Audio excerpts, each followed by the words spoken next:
Hi, I'm Natalie from SoHungryHippie.com, and I'm going to show you how you can easily bind a curve like this, like a smiley face.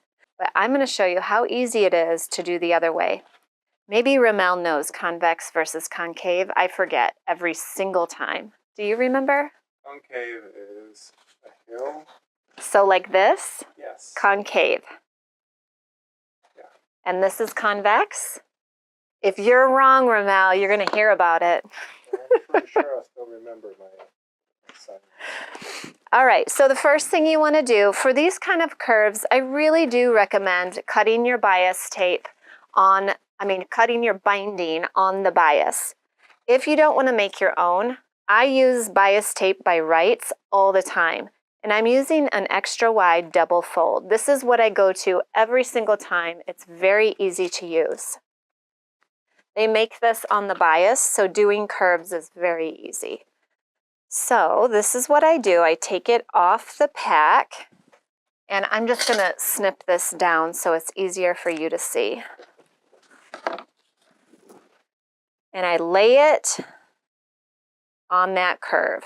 And then I take my super hot iron, and I go over it, pressing it, and I'm training the fabric to bend like this. And because it's cut on the bias, look what it does. It is so simple. It's already trained. So here are my two layers, right? And one side of the bias tape is shorter than the other side, just barely. So first we will sew the slightly wider section to the fabric first, and then when we flip it around to the front, that's the skinnier side. And that way we're always stitching on the bias tape. And take this to the sewing machine. Now I have my Teflon foot on here, but it doesn't matter. I'm just going to leave it so we can get through this really easily. Let me move my pedal, and you guys know I have to take off my shoes when I sew, or else I just feel like I can't steer. So here we go. We're going to sew right in that curve. Now I'm sort of pulling the binding taut, but not pulling too much. And I'm going to sew right in that curve. You may want to turn your stitch down to 2.5 so that the curves are really easy. Maybe even smaller for you. You can experiment. Now after I sew in this ditch, this crease, and I turn it to the other side, I'm going to repress.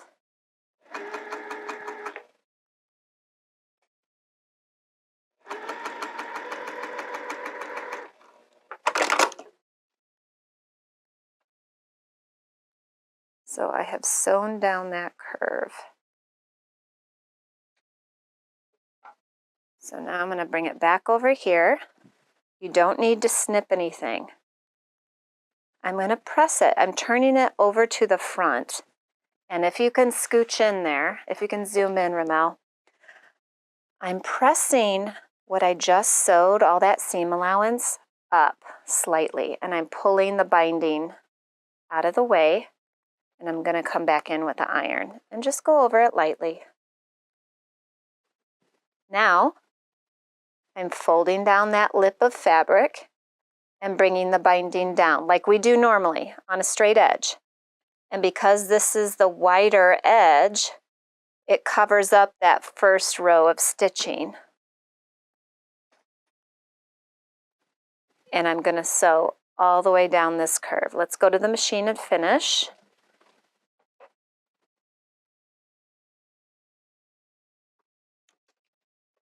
Go as slow as you need to. And you're not pulling on the fabric, you're letting the feed dogs do all the work. If you need a stiletto, then grab it. I'm going to grab mine. It's this little tool, this easy point and press tool, and it just helps me not sew my fingers. I'm sewing about a 1/8 inch seam allowance from the edge. Now normally I would put a gray thread in and match this in both top and bobbin. Sometimes I don't care about that though. There it is. Looks good. Let's go back to the pressing mat. Oh yeah, it looks really good. There's only one little piece that kind of went off the back. And that's probably body position. When I'm filming, my body is in a weird position. And I just retrain it, and there it is. Finished, looks great.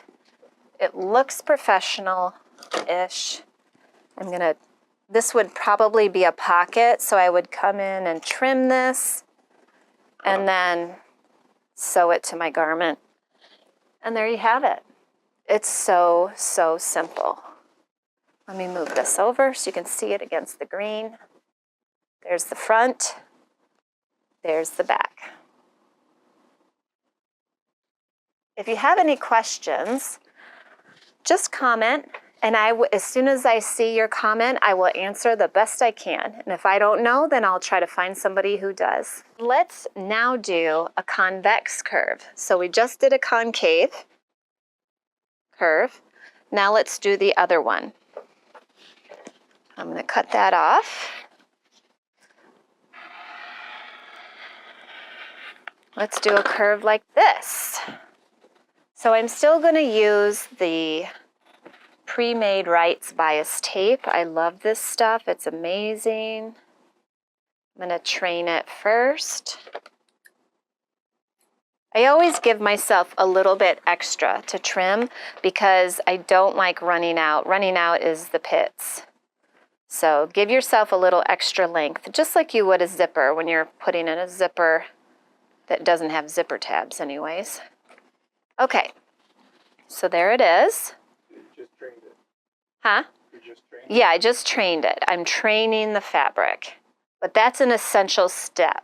Don't skip that. I'm going to flip it to the back side. I'm going to open it up and find the wider section of the binding, and make sure you're putting that wider section down first and sew in that crease. Then we'll flip it to the front and sew the skinnier side. Now, if you wanted to use a few clips or pins, you can. So I start down here, I give myself a little lip, a little extra going off the edge. I get started. And now I would take out, at this point, I would take out any extra pins or clips if I had them in, because as I'm sewing, because this is a curve, you want to match your fabric. You don't want to pull, but it's just like a tautness. Ramel, are you paying attention? I need you to watch the camera and tell me if my head gets in the way. So I'm in that crease. Hope I can see it here. You might want to lift your foot and move your fabric so it's easier for you to sew. See how I'm just gently curving it?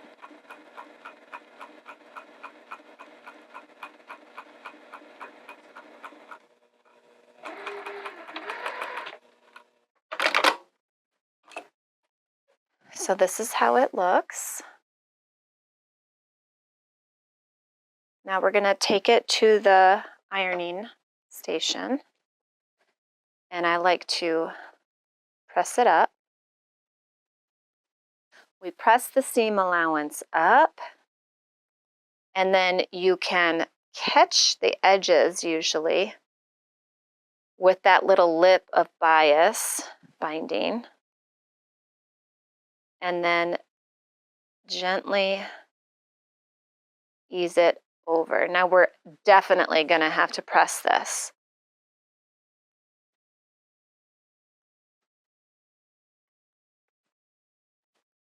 Just gentle, not forcing anything. May have to go over it a few times.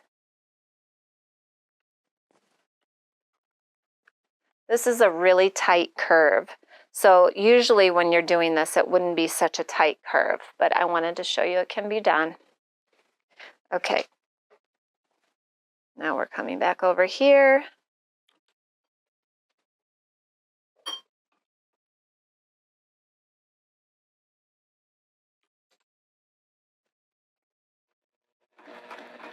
You're just going to let the feed dogs pull it through. Can you see?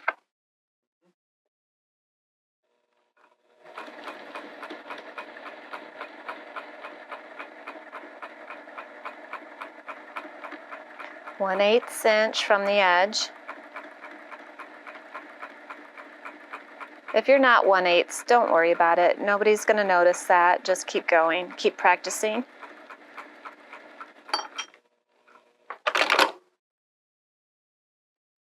Now I'm going to press it again.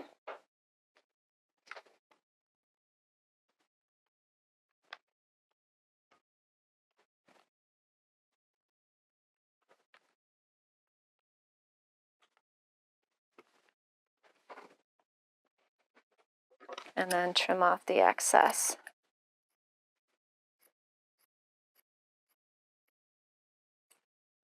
And there we go.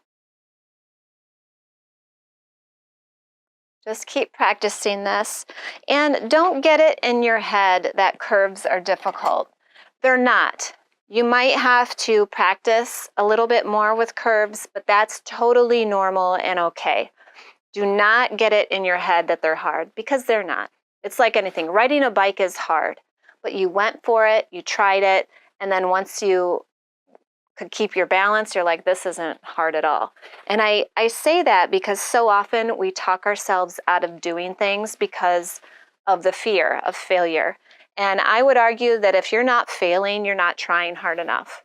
You should fail at things first time, second time, maybe a third time around. And it just means you're going for it. You're stepping outside that comfort zone. So go cut some scraps up and do this again with me. Let's get this down, and then we'll find a project practicing these techniques. All right, thanks for watching. I will see you soon.